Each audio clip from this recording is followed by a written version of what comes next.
This is CBC Winnipeg News.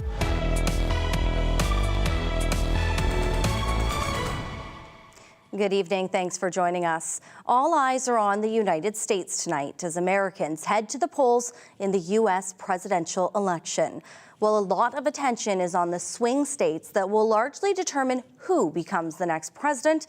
The other states, including our neighbors to the south, have a lot riding on what happens. For more, we're joined live by CBC's Ian Fraze, who's traveled down to Fargo, North Dakota.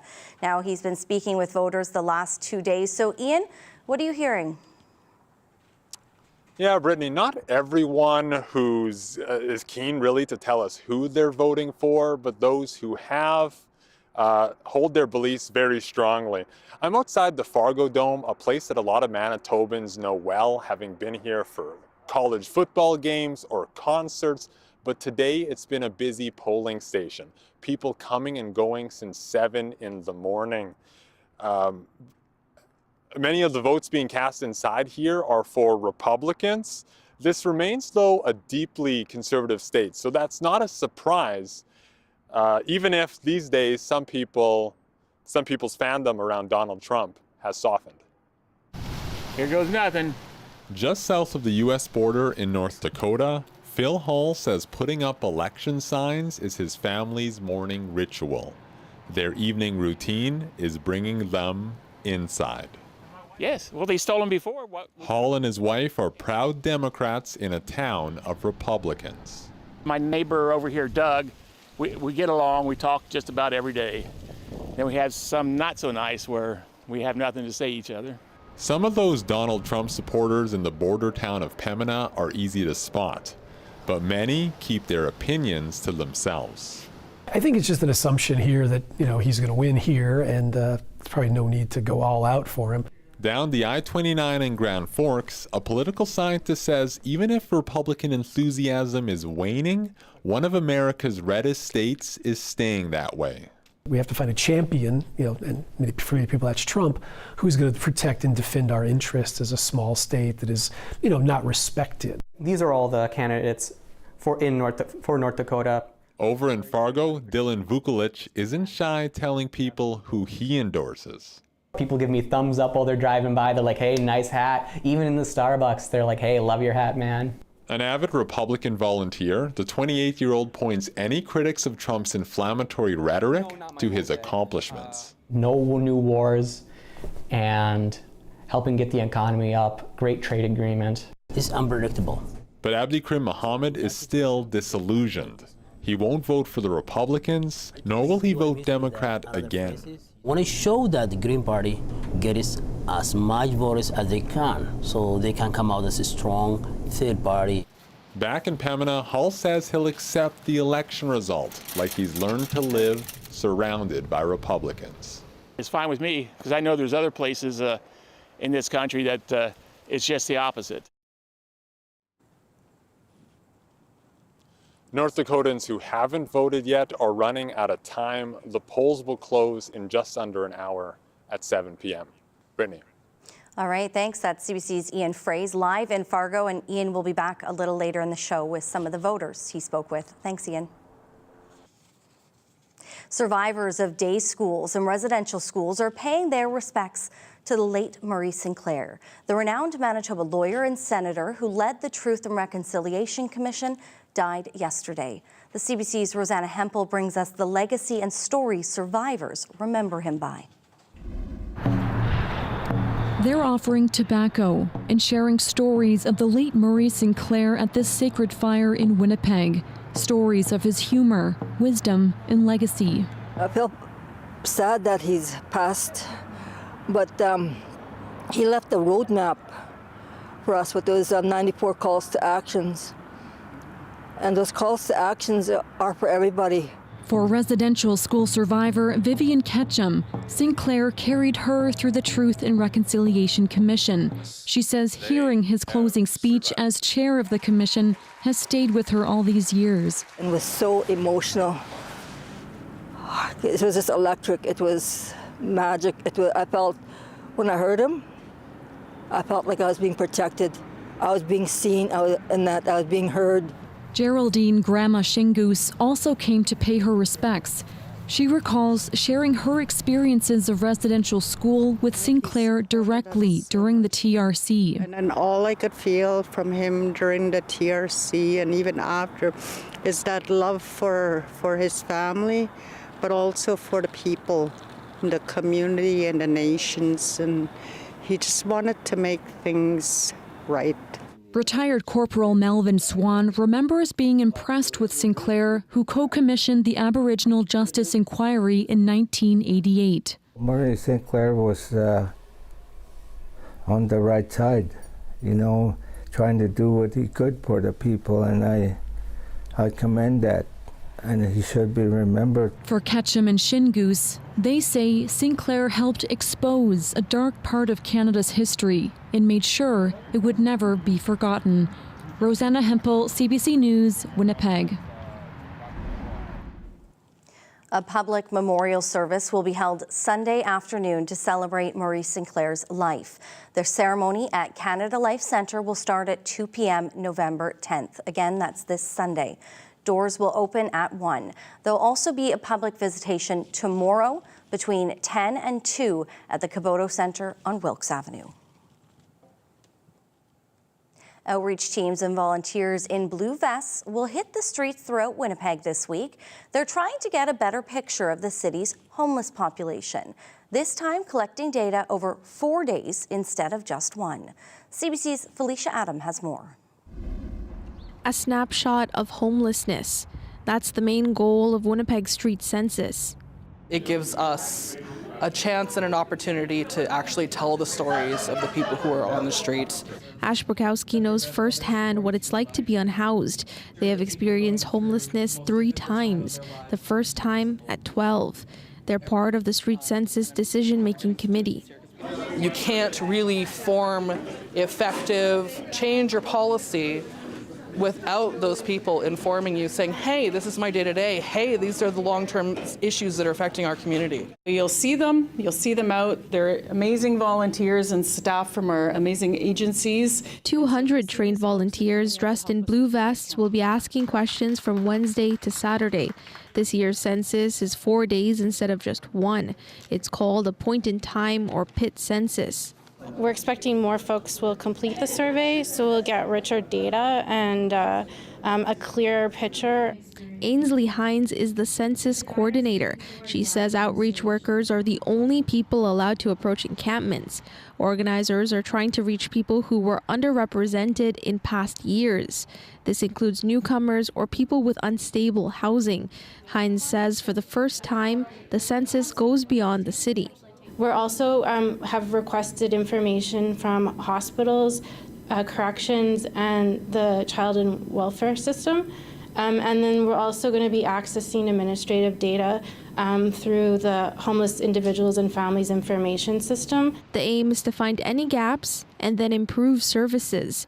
The final results of the census are expected in spring. Felicia Adam, CBC News, Winnipeg. The City of Winnipeg has not seen a penny of the more than $21 million it's owed as a result of civil litigation against Caspian Construction. The contractor was chosen to build the Winnipeg Police Service headquarters more than a decade ago.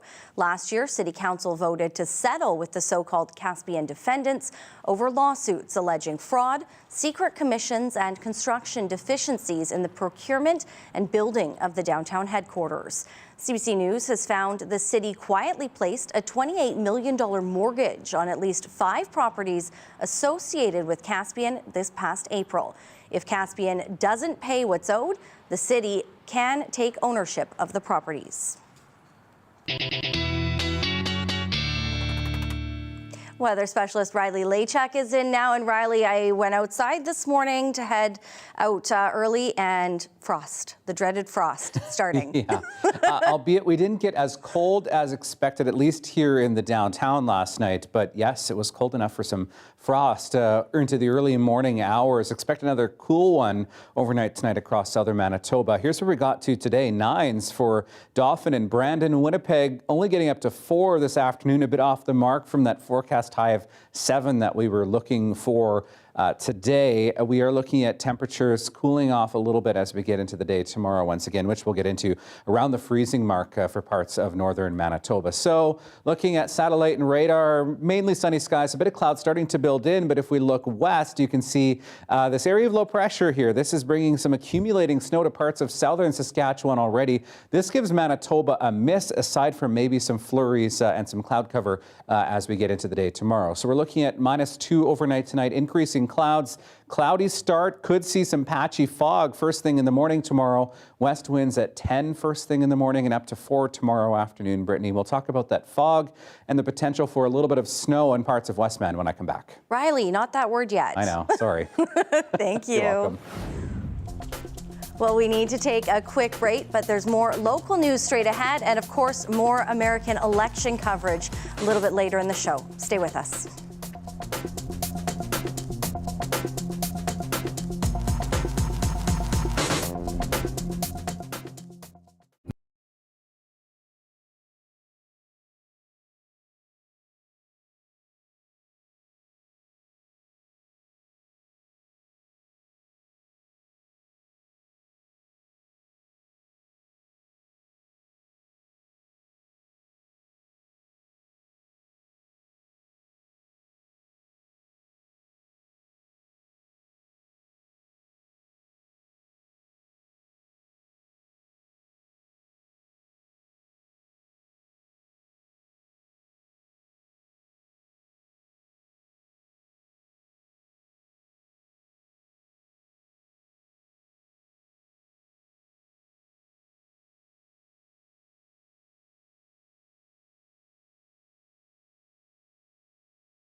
Manitoba's ethics commissioner says a Tory MLA broke the province's conflict of interest law, but because it was inadvertent, he won't be punished. The CBC's Gavin Axelrod has been following this story for us. And Gavin, get us up to speed on what this was all about. Well, back in the summer, the NDP caucus filed a complaint about Riding Mountain MLA Greg Nesbitt. They said Nesbitt holds shares in a company tied to the Russell Inn, which has a contract with the province. Now, Nesbitt's shares in the company were disclosed to the Ethics Commissioner, but the contract wasn't. Nesbitt says he was unaware of the contract and sold his shares in 2018 as part of an 11-year buyout. Ethics Commissioner Jeffrey Schnoor ruled Nesbitt has no voting shares or control over the company's operations. So, Gavin, what did Greg Nesbitt have to say about all of this today? Well, Nesbitt says he takes full responsibility for not knowing about and therefore not disclosing information about the contract and apologized for the oversight. I've reached out to my former partner to indicate to him that I would like to be kept informed of any contract. I must be kept informed of any contract signed with the provincial government. So, Gavin, what did NDP caucus chair Mike Moyes have to say about all this? Moyes says caucus accepts the commissioner's report, but he also says an 11-year buyout is too long for MLAs to get out of their business holdings. I think that most Manitobans would expect that if you are divesting of an interest, it wouldn't take 11 years. I think that is a very long timeline in order to take. Moyes also referred to NDP Cabinet Minister Ian Bushy, who plans to sell his family-run gas station and convenience store. He was also found to have violated provincial ethics rules, but because of the contract the business had with the provincial government. In that case, the Ethics Commissioner also didn't recommend penalties. Meanwhile, Nesbitt says when businesses are sold, you can't always get paid in a lump sum. Brittany? All right, thanks so much. That's CBC's Gavin Axelrod this evening. Now, there's a new way for Manitobans to learn how to protect their homes against extreme weather. This home has debris on the roof that could start on fire. They've piled their wood near the home, which could start on fire. They have a propane tank that is... The Winnipeg Climate Resilience Centre officially launched today. Inside, you can find information and displays explaining what you can do to try to protect your home against things like wildfire, hail, or rain. The centre is located at 191 Broadway. It's a partnership with Wawanesa and the Institute for Catastrophic Loss Reduction. Paul Kovacs is the Institute's executive director. In 2024, Canadians experienced the most damage from basement flooding, from wildfires, from storms than any time in Canadian history. And many, many people are asking, what can I do? How can I protect myself? And here we have the answers. The answers that are proven and tested in laboratory and proven and tested in the field. How to protect yourself from basement flooding, from wildfire, from severe wind. We do know what to do. We can show you. Anyone can check out the new centre at no cost by pre-booking a tour. The displays can also travel to other communities. Former fashion mogul Peter Nygard is asking an Ontario court to review a decision denying him bail as he appeals his sexual assault convictions and sentence. Nygard's lawyers argued before the Court of Appeal for Ontario that the judge made several errors in dismissing the 83-year-old's bail application last month. Among other things, his lawyer argued the judge unfairly discounted the value of a new medical report. The judge who rejected the bail application said the appeal was weak and called Nygard a flight risk since he faces charges in other jurisdictions, including Winnipeg. A little bit of frost this morning is getting the blame for a crash on the Perimeter Highway at St. Mary's Road. Winnipeg police say 6 vehicles were involved and 1 person was sent to hospital as a precaution. Constable Steve Spencer says heavy icing on the bridges created treacherous conditions. The crash mostly affected the westbound lanes between Pembina Highway and St. Mary's Road, but the eastbound lanes were also closed for emergency vehicle access and to allow city crews to sand the slippery sections.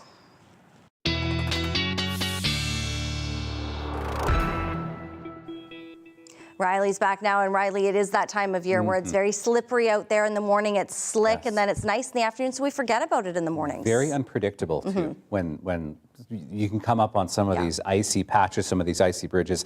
I want to jump right into that because there's some science involved in this, as there always is with the weather. So this is why you get some of these bridges that are icing, but not necessarily some of the icy roads. So Say, for example, this morning we were at about -3 first thing in the morning in Winnipeg.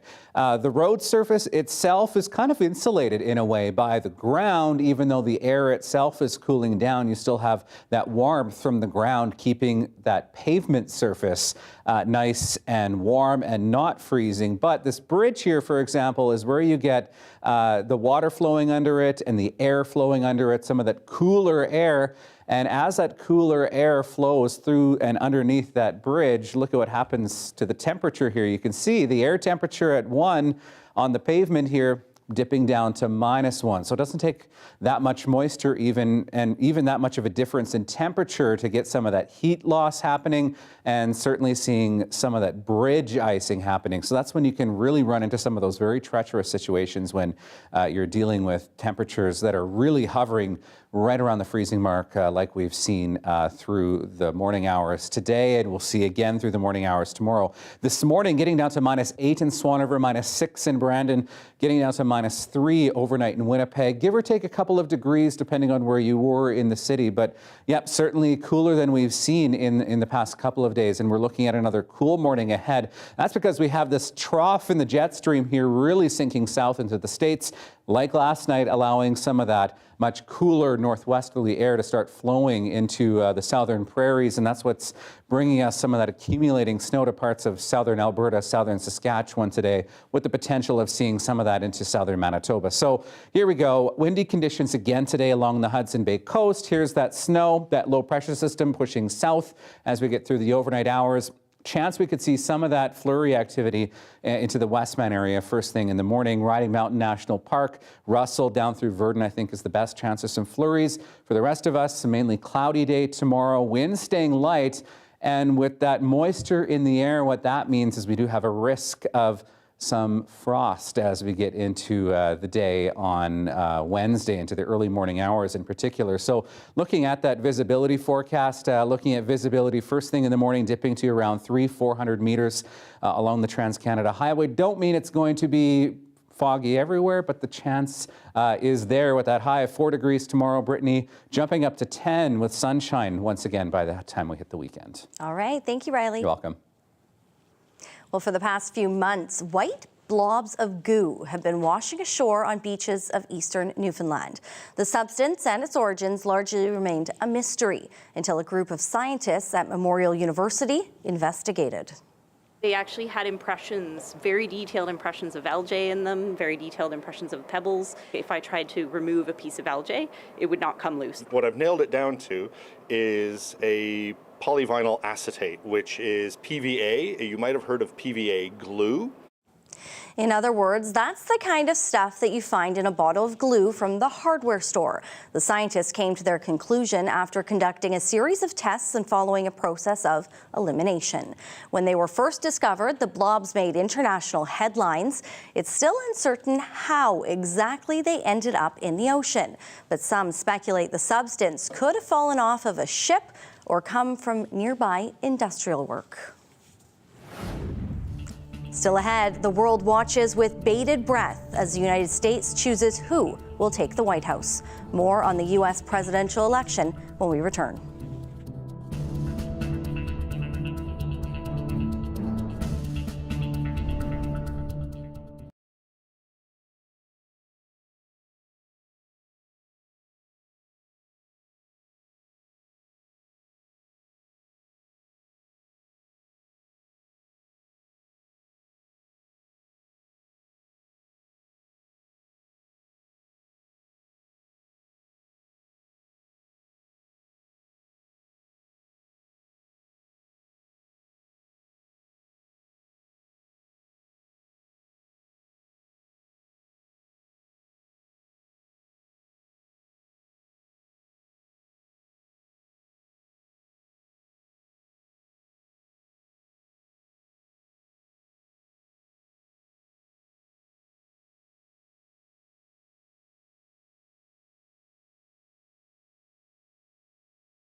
Decision Day has arrived in the United States. After an election campaign that saw Joe Biden drop out and Donald Trump face a would-be assassin's bullet, Americans are casting their votes. They're doing so amid expectations of a cliffhanger result and concerns about possible violence. From Washington, the CBC's Karen Pauls reports. Around Washington, more barricades, more police presence, even some businesses boarded up. Concern about a repeat of the 2021 attack on the U.S. Capitol by Trump supporters. There was a man arrested at the U.S. Capitol Visitor Center Tuesday. Police say he smelled like fuel. We found a flare gun, a lighter, and a torch lighter in his jacket. The National Guard has also been dispatched to many states. At some polling stations, there are metal detectors and police officers. Law enforcement using drones to monitor activity around polling places. There are even snipers on standby for deployment. Among those voting today, the Republican candidates for president and vice president, Donald Trump and his running mate, J.D. Vance. Trump says he's confident. Look, I ran a great campaign. I think it was maybe the best of the three. Of course there'll be no violence. My supporters are not violent people. Vance and Trump will watch the election results from his home at Mar-a-Lago. Meanwhile, Vice President Kamala Harris is in Washington, getting briefings and doing some radio interviews. She and her running mate, Tim Walz, voted in advance polls. Walz stopped by a diner in Harrisburg, Pennsylvania, to encourage voters to vote in what he called a free and open election. And I think the choice couldn't be starker. We saw the closing arguments of one of hopefulness, unity, and a focus on the middle class. The other one of dark, divisive, focused on himself. Harris will host an election watch party on the campus where she went to school at Howard University. The race remains tight and results could be slow to come in, which means that even when the night ends, Americans still may not know who their next president will be. Karen Pauls, CBC News, Washington. The federal government is signaling it's ready to work with the next president, no matter who gets elected. Foreign Affairs Minister Melanie Joly says Canada has been preparing for months. We will be ready. We will let the American people decide who they want in the Oval Office. Meanwhile, we've been preparing for this for months through our diplomatic network across the U.S., but also around the world. And so you can rest assured that this government is going to be able to address issues that are important to Canadians, notwithstanding who the American people will decide.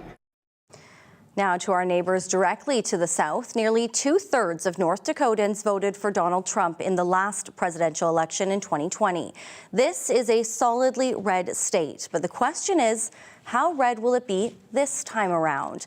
We head back to Fargo, where CBC's Ian Fraze is tonight. And Ian, how are people there voting? Well, in trying to answer that question, Brittany, we found that people are a little shy about saying who they voted for. Outside this polling station in the morning, we spoke to people who were a little coy, and then we found some people who were more chatty. Here now are some of the people that we met. I'm hoping that Donald Trump pulls through, and yeah, if he did, that would be great. Where'd you land? Democratic. Democratic. How come? I'm trying to think of a nice way to put it. Economic and social policies. Mostly it seems like one side doesn't actually understand how that works. I'm a big Trump supporter just because of his idea of we the people, each state should kind of have its own individual laws, but we all, as America too, should get together, get along. I want lower taxes, women to have the right to choose their lives, and I want peace, civility in government. I voted for Harris. You said of course. Of course. How come? Because I'm going to always women empowerment, always, always. She's the best choice. Our country isn't going to fall down tomorrow. It's not going to evaporate. We have a lot of checks and balances. I'm hopeful we have the result I'm looking for. The sun will still go up tomorrow morning. Exactly. So just under 30 minutes until those polls close at 7 o'clock. And I'm sure, Ian, that there's events happening around the city. So what do you know of that's happening tonight? That's right. Two of the biggest ones, both the Republicans and the Democrats are holding election watch parties. We will be attending both of those events to get a sense of how people are feeling. And we'll be back with you tomorrow to share how these people are feeling about the results. Brittany. All right, thank you. That's CBC's Ian Fraze tonight. Well, a return to the White House by Donald Trump could mean uncertainty for European diplomacy on trade, on international cooperation, and on Ukraine. Trump's statements have many observers concerned. The CBC's Crystal Gamansing reports from London. When it comes to the economy, there are fears that Donald Trump would move ahead with that universal tariff on all American imports. That, if it is about 10%, would have a huge impact on the European economy. The EU says American imports are worth about $500 billion US. When it comes to having a stable, reliable partner, there is a lot of talk about how unpredictable Donald Trump was during his 4 years in office. Kamala Harris is seen as someone who would be potentially more known, more stable, given that she would follow in the footsteps on many issues to Joe Biden, particularly when it comes to security and NATO. Donald Trump has said that he might not protect all of those in the alliance who don't commit to that 2% GDP spend when it comes to military spending. We did hear yesterday from NATO Secretary General Mark Rutte in Germany offering some comforting words. We will work with Kamala Harris, we will work with Donald Trump and make sure that the alliance stays united, because they know that if Putin would be successful in Ukraine, that at that moment an emboldened Russia is on our eastern flank and will present a direct threat to NATO territory. Germany is the second largest contributor to weapons to Ukraine as it fights for its sovereignty.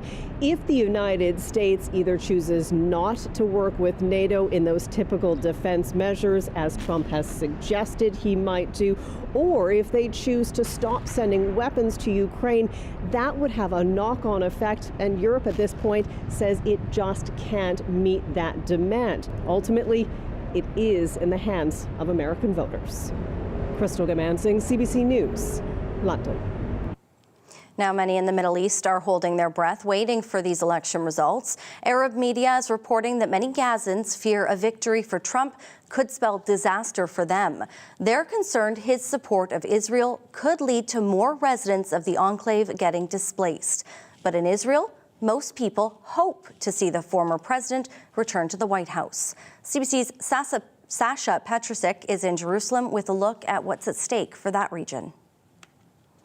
Most Israelis are pretty confident that they want Donald Trump back in the White House. They think that he was a good friend to Israel back when he was in power before, and they say that he will back Israelis fighting in the wars in Gaza and in Lebanon. That's because of several statements that he has made, and there's a feeling that he just doesn't want to get involved here. Polls that have been done in Israel suggest some 66% back Donald Trump, only about 17% back Kamala Harris. Why? Well, some say here that they just don't know her. They don't know how she's going to react. Others say that they feel she is somehow anti-Israel because she has raised humanitarian concerns and concerns about how many civilians are being killed in this fighting. In any case, the Prime Minister of Israel, Benjamin Netanyahu, has made it very clear that he wants Donald Trump back in the White House. He wants to deal with him. I spoke to a former Israeli diplomat in New York who had this to say about how things would go with the two different candidates. I think that both candidates, Kamala Harris, Vice President Kamala Harris, and Donald Trump, would ask him to terminate the war as soon as possible. Now, if Trump asks him to do that, then he will reach some accommodation and announce a victory.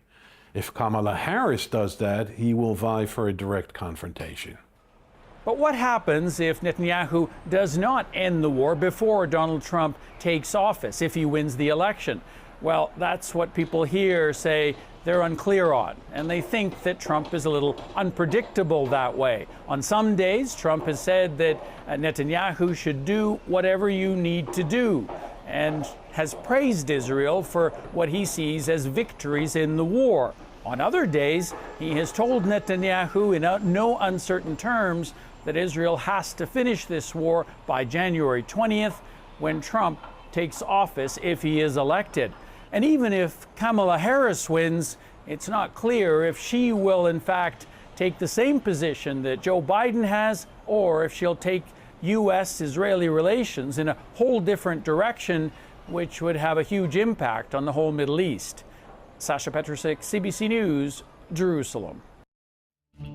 And tonight is the night. Make sure to join CBC News for election results and, of course, analysis. Special America Votes coverage with Chief Correspondent Adrian Arsenault begins right after our show at 7 p.m. wherever you find CBC News. And tune in tomorrow. Marcy Marcusa will have a special edition of Information Radio live from Fargo, tracking the results and the impact it could have on us here in Manitoba. That begins at 6 a.m. on CBC Radio 1 and streaming on the CBC Manitoba YouTube channel. CBC Manitoba reporter Caroline Bargout is in the U.S. for today's election. She's in Arizona, one of 7 swing states. We'll speak with Caroline about what's happening there after the break. Stay with us.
More than 80.5 million advance votes had already been counted by Monday, and today is Election Day. Democratic candidate Kamala Harris and Republican candidate Donald Trump are neck and neck in the polls.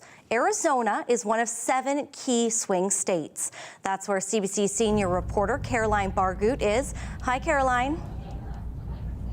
Hi, Brittany. So can you tell us a little bit more about where you are and what the mood's like there today? Yeah, right here where I am is actually the media pen, as we're calling it. It is outside the tabulation center in Maricopa County, which is Phoenix is in Maricopa County. Maricopa County is the largest county in this state. 60% of the voters are here. I don't know if you could see behind me, but there is a lot of media here. And it's not just local media. They're not all here right now. We were at a press conference yesterday and there were hundreds of people. In fact, they were telling us there are 650 accredited media personnel here in Arizona right now. That is a lot of people. Now, I've talked to people from Denmark, Australia, there's people from Germany, Austria, Estonia, England, Spain, and Japan. So there is a lot of interest in this state, especially because of what happened in 2020. Now, the reason why we're actually penned in is because of security. The security is super tight right now. I was just talking to a local cameraman. He was here back in 2020. He said where the media was back at that election, they just had a chain link fence around. And he said that when the protesters came down here to protest the vote and alleged that the Democrats stole the election, he said they were shaking the fence and it was pretty scary. And he said there was one guy standing there who was just staring at him and he felt very, very threatened at the time. So they feel a lot better with this. This was built just a couple of years ago to protect not just the press that's here to report on elections, but this is the tabulation center. This is where all the ballots will be counted, and this is where the protests were back in 2020. So, Caroline, you mentioned a number of international media that are there. The world is watching this race. So what's your sense of the race in Arizona from the people you've been speaking with, the voters? What are they saying? That's a good question, Brittany, because, you know, we were in Mesa, which is a city in Maricopa County earlier today, and we spoke to a lot of Trump supporters there. Here in Phoenix, where we are, we've been seeing a lot more Democratic supporters. We were at a polling station at Arizona State University this morning. All of the people that came across us said that they had voted for Harris and that they were really hoping that she would win. But when we went a little further in Mesa, we found a lot of Trump supporters there. As you know, the Republicans are leading in the polls in this state just by a little bit. Of course, we don't know. Polls are often wrong, so we don't actually know who's going to win this. It's a toss-up. They're saying it's very, very close, so we'll find out by the end of, probably not the end of today, maybe the end of 2 weeks. Yeah, we're not going to know exactly who that winner is. So Arizona, one of those 7 swing states. Caroline, how important is a win in Arizona? It's very important. There are 11 electoral college votes in this state, as you said, one of 7 swing states. This state has been Republican since the 1950s. It only voted for Clinton in '96 and then Biden by the slimmest of margins in 2020. Only 10,457 votes gave him this state. So this is, you know, a lot of people are watching what happens in the state to see if it's going to impact. Of course, it's going to impact who wins the White House. They're telling us that it's going to be 10 to 13 days before we find out who wins Arizona. So unless it is a complete blowout, it's going to be a while before we find out who wins the White House and who is the new president of the United States. So security is tight here. We're hearing that there's supposed to be snipers on roofs. We've seen quite a few police officers patrolling, a lot of police vehicles. They're hoping that there's not going to be protests. But of course, as you know, the longer it takes to count the votes, the chances are people could get upset and come up with their own conclusions. All right, Caroline, stay safe down there. That's Caroline Bargut, our senior reporter in Arizona for us tonight. Thank you.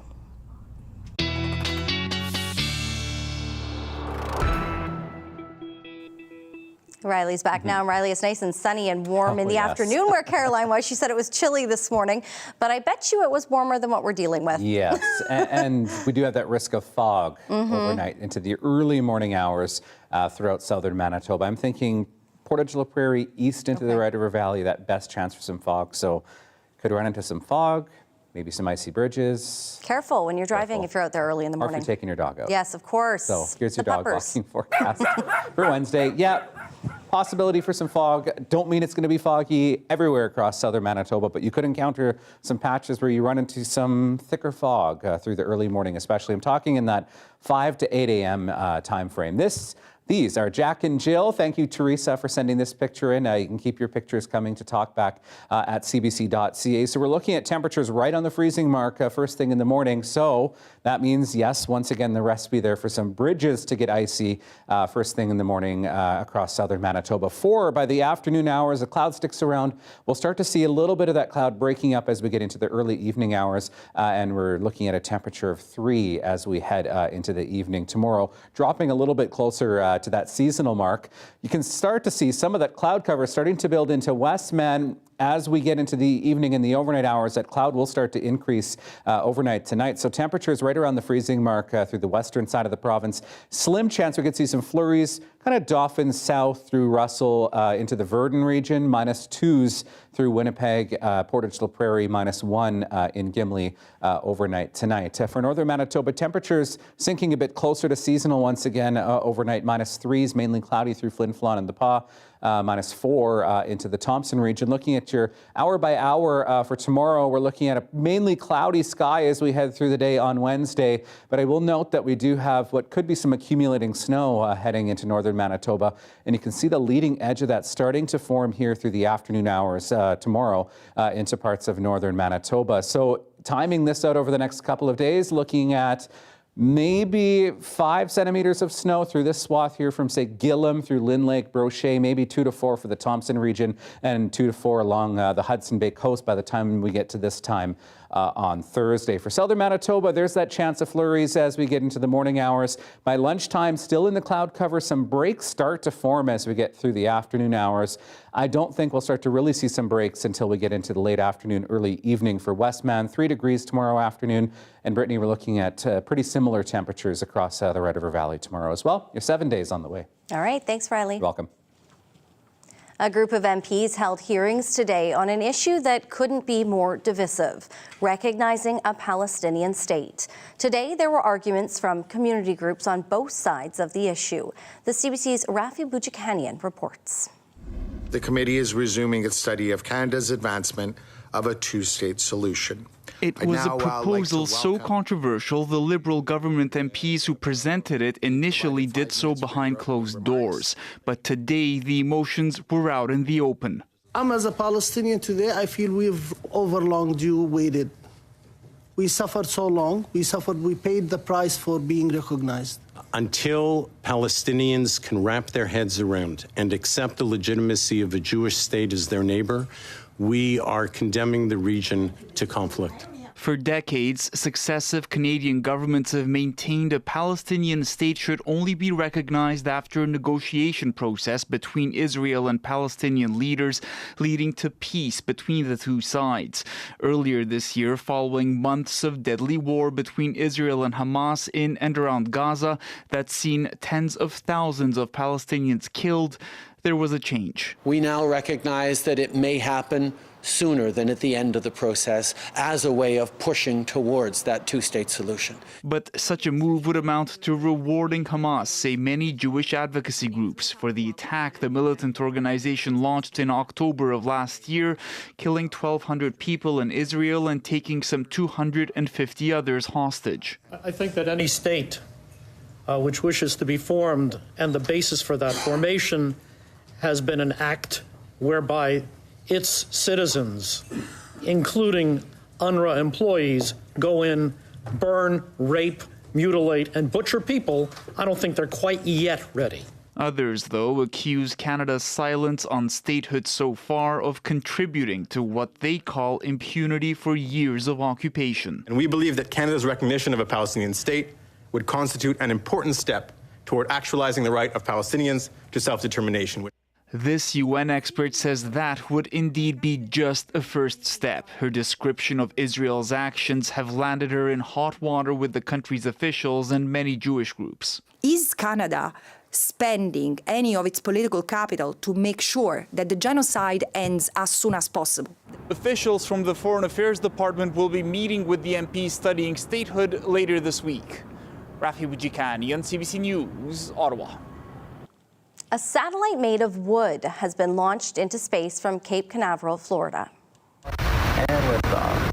Go SpaceX, go Falcon, go CRS. Scientists hope to determine whether timber could be used in exploration of the moon and Mars. The satellite will head to the International Space Station and then be released into orbit about 400 kilometers above Earth. It will stay there for 6 months. Electronic components on the satellite will measure how wood endures the extreme environment of space. Temperatures there can drop to as low as minus 100 degrees Celsius. Still ahead, how you can put your name on a part of the Nestawaya River Trail at the Forks. Plus, of course, Riley back with your last check on our forecast. We're back straight ahead.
Winnipeg's most popular winter recreation site is up for adoption. For $50, people can put their name on part of the Nestawaya River Trail at the Forks. Donors can adopt a meter in their name or in honor of a trail lover. People who donate get an official certificate confirming which numbered meter they helped make possible, plus, of course, a tax receipt.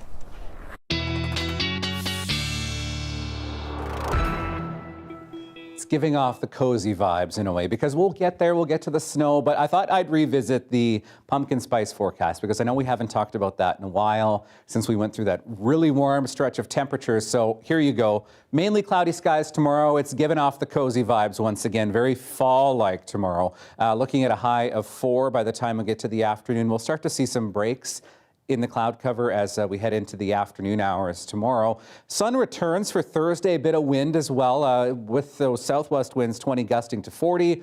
We keep the sunshine through the weekend. Temperatures well above seasonal for this time of the year with those 9s and 10s. And then as we get into the weekend, yeah, it was going to happen sooner or later.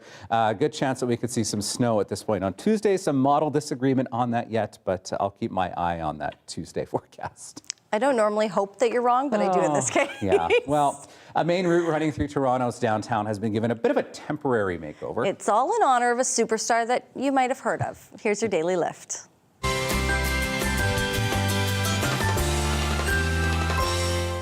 One second. To mark the imminent arrival of the Eras Tour and Taylor Swift, the City of Toronto is unveiling and declaring the route that connects City Hall and Rogers Centre as the Taylor Swift Way. Swifties, she's on her way. This comes ahead of course, Taylor's 6th concert run in the city next week. A total of 22 signs bearing the name Taylor Swift Way will stretch from Rogers Centre, where Swift will perform, to Nathan Phillips Square, where City Hall is located. So these signs will be auctioned off online to raise funds for Toronto's Daily Bread Food Bank. So don't think you can just go take one of those. We have a lot of Swiftie fans here in this newsroom. And so if you're heading to the concert, send us some of your pictures, yes, your outfits. We want to see them. We'd love to see them. And of course, it is election night. Stay with CBC. America Votes coverage continues all night long. Join Chief Correspondent Adrian Arsenault and the team following the results as they come in. That begins in moments. We leave you with a live shot of the White House. See ya.